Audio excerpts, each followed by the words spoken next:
Idol tuh nggak tahu kan? Oh my god. Peppermint Woods tau nggak? Oh, Peppermint Woods itu yang permen itu Itu saudaraan teman. Nah, saudaranya. Ayo sampai ini golf hitam itu terkenal. Golf yang selingkuh itu. Ya pokoknya pemain golf. Ya rambutnya kayak layang. Main golf lah. Lama dulu dia tahu kan. Coba bayangin Maafin ya. Tiger Woods ya, yang begitu hebatnya main golf, tiba-tiba satu hari dia datang ke depan wartawan terus dia bilang, saudara-saudara, mulai hari ini saya mau menyatakan saya tidak lagi mau main golf karena golf itu sampah ternyata. Permainan golf itu merusak tubuh, bukannya menyehatkan tubuh. Ya. Gak usah jauh-jauh lah, coba mungkin sekarang bayangin Rian. Rian tiba-tiba datang di gym. Terus dia bilang, gym itu sampah katanya. Saya tidak bisa. Gym itu ternyata merusak badan, bukannya menyehatkan badan. Gak ada gunanya orang semua pergi gym. Mulai hari ini ikutlah gua. Kamu pergi balet. Penerobik. Coba saudara bayangin, kurang lebih itu kayak begitu. Orang yang tadinya itu begitu identik sama satu kepercayaan, tiba-tiba dia bilang itu sampah, itu nggak ada gunanya. Ya, itu nggak ada gunanya, itu nggak ada artinya. Semuanya itu kuanggap sampah karena Kristus. Guys, dengerin. Gue mau tanya, kalau misalkan Tiger Woods yang datang tiba-tiba ngomong begitu, ya, dan orang tahu Tiger Woods siapa kecuali Fanny, ya. Fanny sih mungkin ya udah gitu, kenapa gitu selain itu. Gue mau tanya, lo orang bakal denger nggak dia ngomong? Tahu dong asal bilang sampah. Pasti pengen tahu dong. Bener ya? Why? Bisa. Seumur hidupnya orang main golf tuh. Kok dia bisa main golf? Makanya saudara, kalau misalnya kita hari-harinya masih pikir kita mau hidup berkenan sama Tuhan dengan melakukan hukum, melakukan kebenaran menurut kita sendiri, kekuatan kita sendiri. Hari ini coba dengerin Rasul Paulus. Coba bayangin, ini orang nih all his life dia tuh mengikuti hukum. All his life dia tuh mencoba berkenan sama Tuhan. Tapi dia bilang semua itu sia-sia, nggak ada gunanya. Coba kita baca lagi. Ya. Jadi apa yang benar? Ya, kita baca ayat 9. 1, 2, 3. Dan berada dalam dia bukan dengan kebenaranku sendiri karena mentaati hukum Taurat, melainkan apa? Dengan kebenaran karena kepercayaan kepada Kristus. Mengarang kepercayaan pada Kristus yang Allah anugerahkan berdasarkan kepercayaan. Paulus bilang apa? Aku udah gak mau lagi melakukan kebenaran, punya kebenaran karena melakukan hukum Taurat. Tapi sekarang aku dibenarkan, ya kan? Dengan kebenaran karena kepercayaan kepada Kristus, yaitu kebenaran yang Allah anugerahkan. Kebenaran yang Allah anugerahkan apa? Tuhan yang membenarkan. Tuhan yang membenarkan Catherine, Tuhan yang membenarkan Fanny, Tuhan yang membenarkan Rian. Bukannya kebenaran diri kita sendiri, tapi Tuhan yang membenarkan. Karena apa? Karena iman. Karena iman. Ya. Aku mau ajak kita sama-sama mikir gini. Masih nggak sih kita tuh dalam hidup kita, ya, dalam kita mengikut Tuhan, kita itu mencoba berkenan, gitu. Mencoba. Ya kalau hari ini nggak baca Alkitab, kayaknya gue nggak berkenan. Pernah punya pikiran gitu? Terus, aduh, udah lama nih nggak doa. Tuhan pasti marah. Pernah main pikiran gitu? Aduh, nggak gereja nih kemarin. Aduh, kemarin nggak sharing nih di grup banyak. Selain Eric semua tertuduh. Waduh. Justru mau mati. Terus sebagai apa? Itu buat yang anggota tuh. Apalagi yang udah core team kan. Waduh, nggak doa puasa, tertuduh. Aduh, kalau orang nggak tertuduh sih juga kadang-kadang kebangetan. Enggak, tapi aku bukan ngajarin jadi ya udah kita nggak usah melakukan semuanya. Ya. Tapi pernah nggak ngerasa kayak gitu? Dan itu susah banget, bener ya? Kita mau datang nyembah Tuhan, kita mau datang doa, kita mau datang nyanyi, kadang udah gila, kayaknya aku nggak layak, aku nggak bisa, aku nggak. Tapi tahu nggak? Kalau kita masih merasa seperti itu, guys, artinya gini, kita itu masih sedikit kita masih mencoba membenarkan diri kita lewat perbuatan. Betul? Tapi hari ini dengar, Tuhan itu mau membenarkan kita. Jangan kita coba membenarkan diri kita sendiri lewat perbuatan kita. Tapi you must be sure, you must know this. Tuhan tuh mengasihi kita. Tuhan tuh mengasihi kita. Dan Tuhan itu menerima kita. Hei, kalau misalnya hukum itu bisa membenarkan, kalau hukum itu gampang, ya. Aku sama. Aku pun sering ngalamin kayak gitu. Sekarang udah lebih jarang. Dulu tuh sering, kamu tahu? Aduh, jatuh dalam dosa. Habis itu disuruh mimpin penyembahan lagi. Besoknya mau mimpin penyembahan. Sehari sebelumnya jatuh dalam dosa. Kamu apa yang dibuat? Telepon guys, bro, kayaknya besok lu aja deh yang mimpin penyembahan. Gue mungkin besok nggak bisa datang.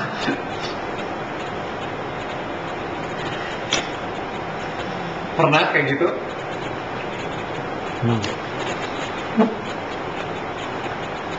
PKS misalnya di Shell bilang, bro, lu besok sharing ya? Aduh, jangan gue deh bro, jangan gue. Kenapa? Enggak, gue orangnya malu. Padahal udah 2 bulan gak saat teduh. Dan dia tertuduh banget gitu kan. Mana bisa gue sharing 2 bulan aja gak baca Alkitab, men. Tapi ingat ya, aku ngomong gini bukannya supaya kalian bebas gitu. Oh ya udah masa baca Alkitab, ya udah nggak apa-apa, semua kasih karunia. Enggak, hati-hati, ada ayatnya. Nanti kita bahas minggu depan, minggu depan namanya. 2 minggu lagi maksudnya ya. Nanti kita bahas. Tapi ini gini, jangan hidup dari membenarkan diri sendiri, ya. Hidup oleh iman. Amin. Bilang kiri kanannya, hidup oleh iman. Hidup oleh iman. Hidup oleh iman. Tuhan Yesus Oke, Bu.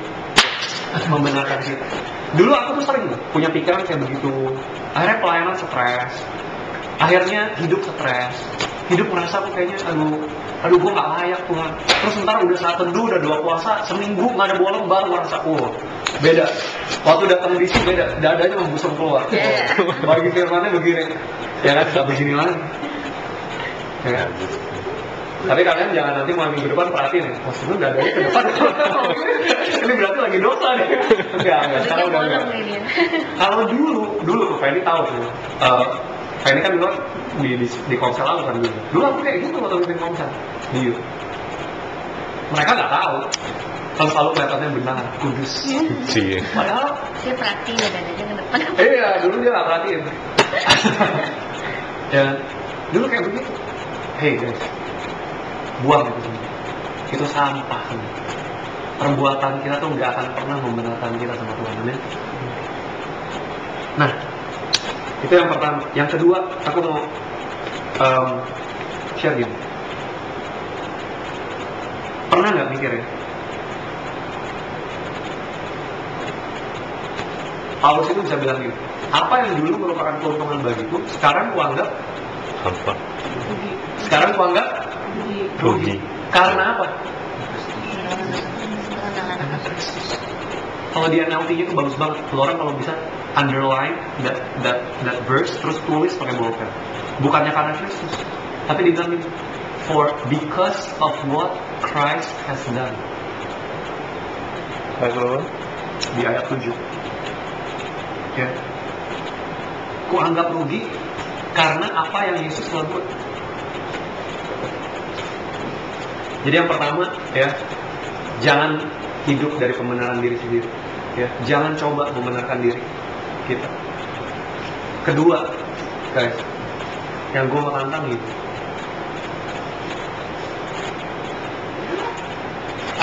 Aku semakin hari semakin lihat nih, orang tuh melepaskan sesuatu, mengorbankan sesuatu untuk Tuhan itu begitu sulit di zaman sekarang. Dari tahun ke tahun aku lihat, semakin banyak anak Tuhan, semakin sulit merelakan sesuatu demi Tuhan. Gak usah susah-susah ngomong nyawa, saudara. Gak usah susah-susah ngomong berhidup. Gak usah susah-susah ngomong melayani. Kita kadang untuk beri waktu aja udah susah. Itu kalian ya, coba cek juga diri kita masing-masing. Tapi jangan tertuduh ya, katanya udah diajarin kan, jangan tertuduh ya. Bilang sama kiri kanan ya, jangan tertuduh. Jangan tertuduh.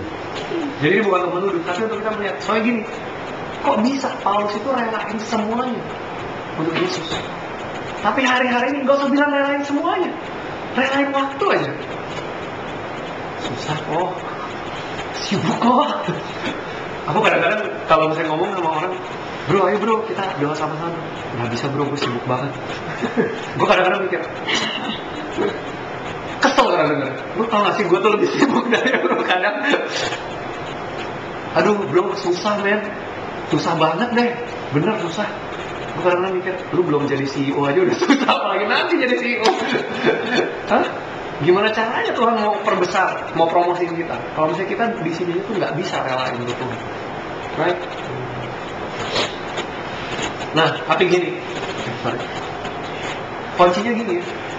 Siapa yang di sini mau ngalamin seperti yang Paulus alami, merelakan segala sesuatu untuk Tuhan? Siapa yang mau? Saya mau. Tapi gimana kuncinya? Jadi bukan begitu. Iya ya, bener ya kok. Gue selama ini kurang merelakan. Yaudahlah, besok gue relakan. Besok berusaha. Yaudah, mulai besok nih, gue akan tinggalin kerjaan gue. Gue akan saat teduh lebih giat. Gue akan begini, gue akan begitu. Hey guys, go. Kekuatan sendiri lagi. Ya. Itu nggak akan bawa kita kemana-mana. Gimana caranya? Firman Tuhan bilang apa? Paulus bilang apa? Dia menganggap rugi karena Kristus. Karena apa yang Yesus buat? Tau nggak? Gimana caranya kita jadi anak Tuhan? Kita harus semakin menang, tau nggak?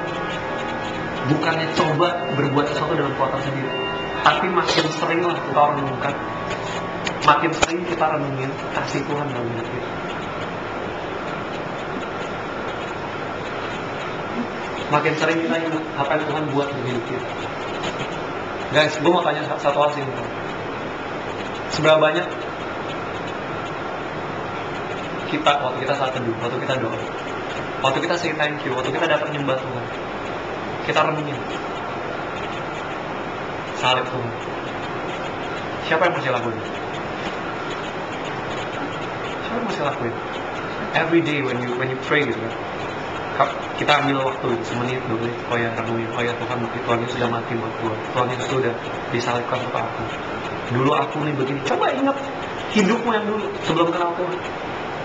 Oh ya terus Tuhan buat ini untuk aku, oh ya terus Tuhan waktu itu ngomong ini sama aku. Pernah gak kita renungin apa yang Kristus buat untuk hidup kita? Semakin kita renungin apa yang Tuhan lakukan buat hidup kita,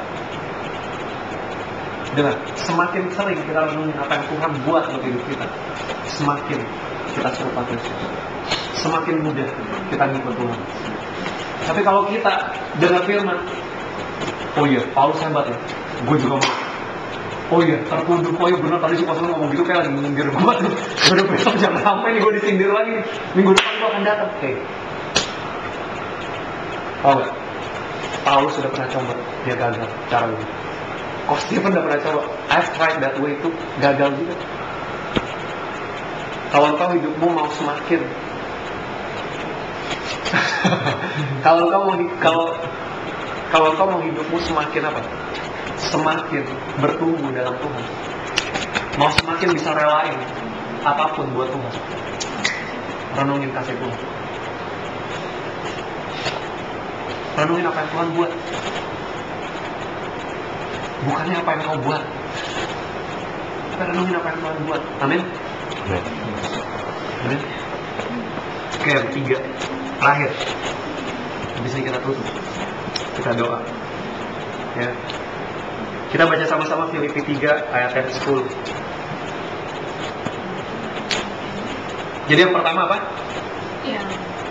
Jadi yang percaya apa? Yang pertama apa? Jangan hidup dari kebenaran diri sendiri, tapi hidup oleh iman. Ya. Kedua, renungkan apa yang Kristus buat.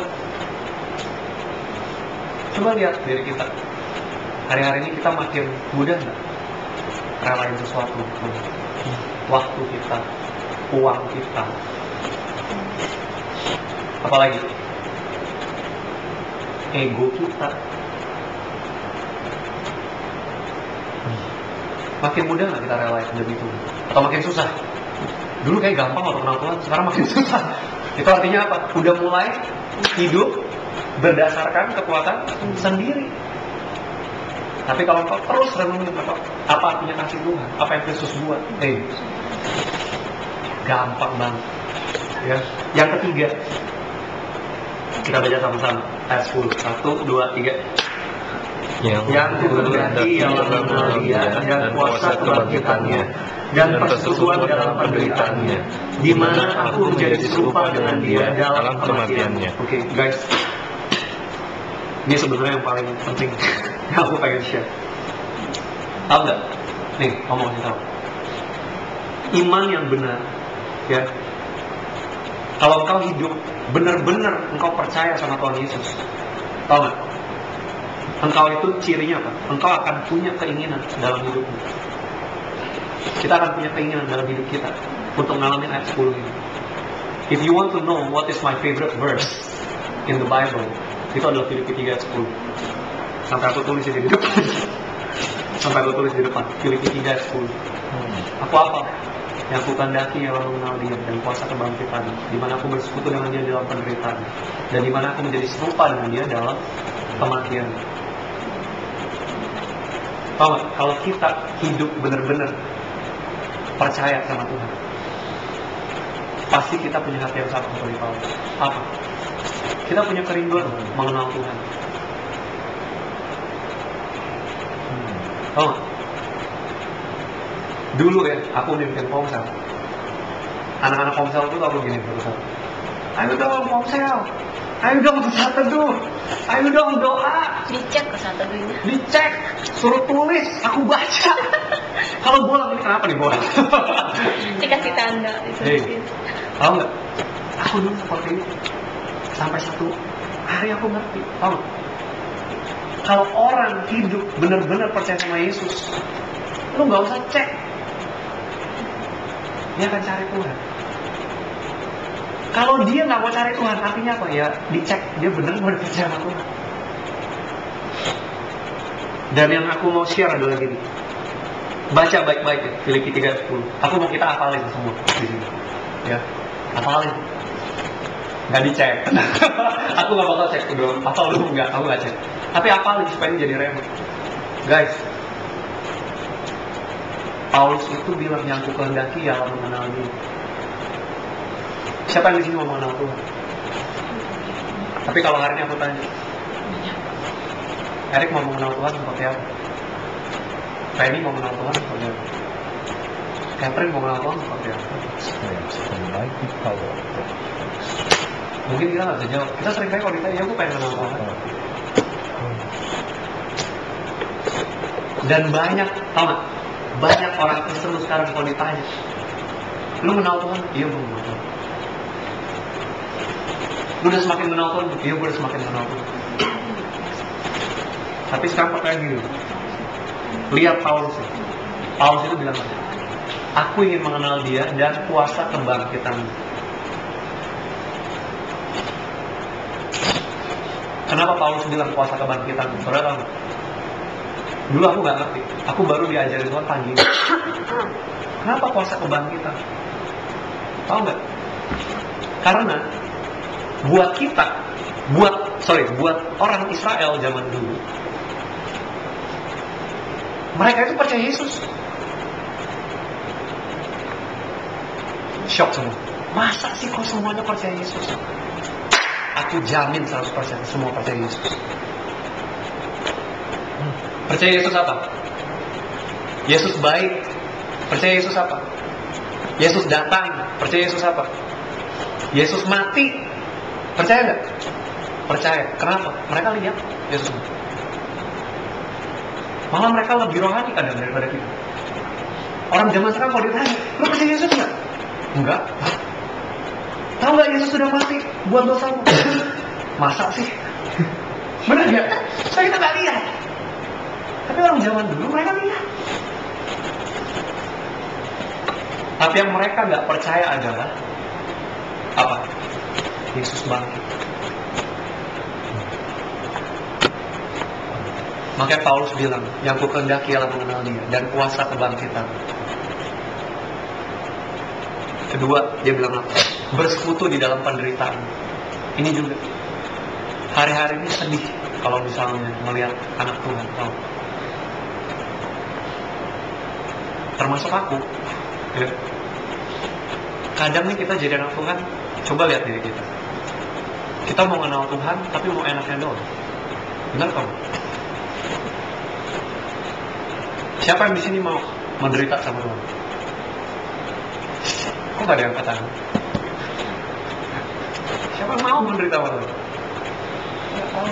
Sama-sama dia. Menderita sama-sama Tuhan artinya apa? Menderita sama-sama Tuhan artinya apa?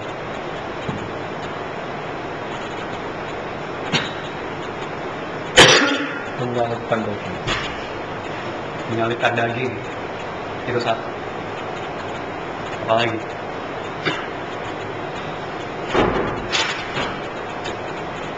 Kita bisa menderita bersama Tuhan. Satu, kalau kita menyalipkan daging kita, kita memikul salib kita. Ya. Kedua, kita dianiaya oleh karena nama Tuhan.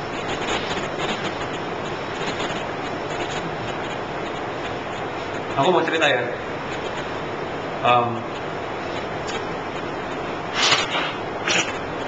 Simple sih, ini sebenarnya simple. Tapi karena begitu simpelnya, aku tuh salut banget sama orang ini. Karena kenapa aku salut? Karena aku jarang ngeliat itu terjadi lagi di anak Tuhan yang bukan. Aku lalu pergi makan sama Erik. Pergi makan sama dia. Dia ajakin aku pergi ketemu teman-teman apa tuh? Teman main. Teman main lah ya, teman hangout dia gitu. Itu dulu teman-teman dia yang dia ketemu di mana? Dikenalin. Terus lu biasa hangoutnya di mana kalau mereka? Macam-macam. Salah satunya. Jadi di klub juga ada. Oh, ya kan? Dia dulu pergi sama mereka hangout di klub, pernah ya? Aku waktu pergi sama dia ke klub. Enggak, aku pergi makan ayam presto Bunita, bukan klub. Ya klub itu lah, klub Bunita, klub ayam presto. Ya aku makan. Aku itu udah malu banget. Dia suruh aku ikut kan. Terus aku udah gila, gue gak kenal, gue juga bingung gue buat apa. Tapi aku bersyukur aku ikut. Aku percaya gak ada yang kebetulan dalam Tuhan. Dia ajak aku, ya udah aku ikut. Terus duduk makan sama teman-temannya. Terus udah temennya nanya gitu kan, a very simple question, Rick kenapa lu mau merit? Lu kenal berapa lama? Terus kok lu mau merit, ya kan? Terus ya udah si Erik cerita gini. Gue nggak cerita semuanya yang dia ngomongin, tapi si Erik ini lucu, ya. Kan kita udah kenal Erik udah cukup lama ya. Orangnya polos ya. Terus si Erik bilang gini, iya bagus tuh, kita di situ ikut BPM katanya. BPM apa tuh? Bimbingan pranikah. Terus diceritain sama dia BPM tuh apa kan?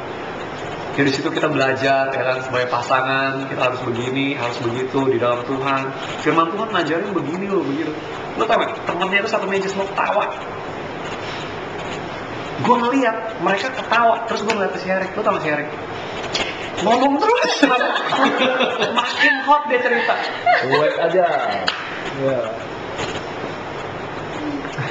Ada caranya untuk kita itu approach orang. Tapi gue mau kasih tahu, sekarang ini banyak anak Tuhan sibuk mikirin gimana caranya gue approach orang ini supaya gue nggak ditolak, supaya gue nggak begini, supaya gue nggak begini. Tapi jarang lagi anak Tuhan yang benar-benar tulus mau share kebenaran. Ya. Dan waktu gue pulang ya, itu Tuhan bicara sama hati aku.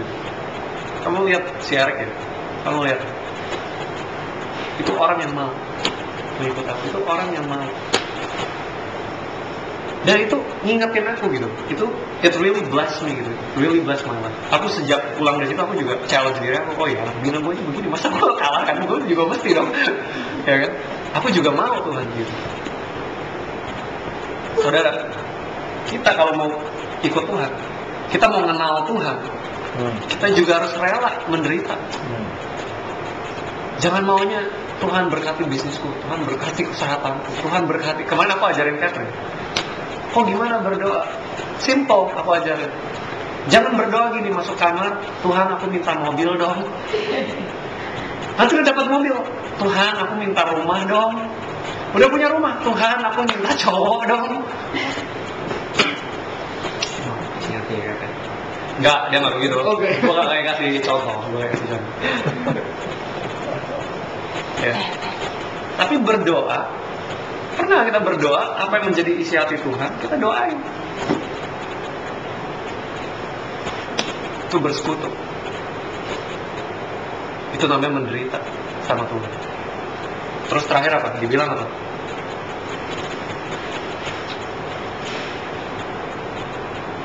Ketiga dibilang apa? Di mana aku menjadi serupa dengan dia dalam kematiannya. Oh, apa nih artinya serupa dengan Tuhan dalam kematian? Siapa yang di sini mau matinya disalib? Enggak, saudara, bukan itu artinya. Biarpun ada sih murid-murid Tuhan yang matinya disalib, tapi bukan itu. Apa artinya serupa dalam kematian Tuhan? Berkorban. Yes. Lihat ya, Untuk orang lain. Tuhan Yesus waktu dia mati. Nih, ingat nih. Tuhan Yesus itu mati. Dia itu bukan dibunuh. Banyak orang ngajarin Tuhan Yesus itu mati dibunuh demi dosa kita. Bukan. Firman Tuhan bilang, Yesus ngomong gini, no one can take my life away from me unless I lay it down. Ya, Tuhan ngomong. Tuhan Yesus itu tidak dibunuh. Tuhan Yesus itu merelakan nyawanya, merelakan hidupnya. Demi siapa? Demi kita. Yang si Paulus ngomong menjadi serupa dengan Tuhan dalam kematian, artinya dia merelakan hidupnya untuk orang lain. Simple. Hari ini aku mau nanya, Tuhan, aku percaya Tuhan mau nanya. Tuhan lagi challenge hidup aku. Tapi aku percaya Tuhan juga lagi ngomong hal yang sama, challenge hidup kita di satu di sini. Kita hari-hari kita bilang kita mau kenal Tuhan. Kita datang tiap minggu ke gereja, datang ke DC. Hey, Tuhan lagi challenge. Bener nggak kau mau mengenal? Pertanyaannya, seberapa jauh kita mau mengenal Tuhan? Amin. Bilang sama kiri kanannya, seberapa jauh lu mau kenal Tuhan? Seberapa jauh bro? Jauh sekali. Amin, amin, amin. Jauh. Ya.